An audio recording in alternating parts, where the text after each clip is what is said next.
চৈত্র মাসটা কারা কারা নিরামিষ খাও? শেষের কয়েকদিন নিরামিষে আজ এই পটল দিয়া রান্ধুম একখান পদ। আমি তো অত চিনি না বাপু, পটল তো পটলই, কিন্তু কর্তাই কইলো ইয়া নাকি কাজুলি পটল। তবে যাই কও, একদিন তো বাজারে কচি কচি গেরা গেরা পটল মিলতাছিল, তার মধ্যে আজকেরটা সেরা। তাই আজ এই পটলের একটু সেরা রান্নাই করতে মন চাইলো, অথচ নিরামিষে করম দুধ পোস্ত পটল।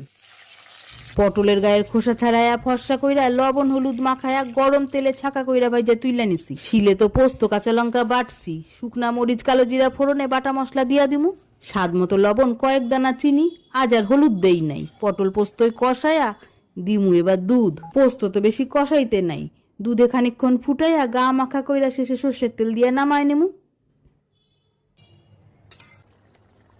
নিরামিষ দিনে ভাতের পাতে এই দুধ পটল পোস্ত থাকলে আমার ঘরে আর কিচ্ছু লাগে না। তোমরাও একবার বানায় খায়া জানাও কেমন লাগলো। চৈত্র মাসটা কারা কারা নিরামিষ খাও? শেষে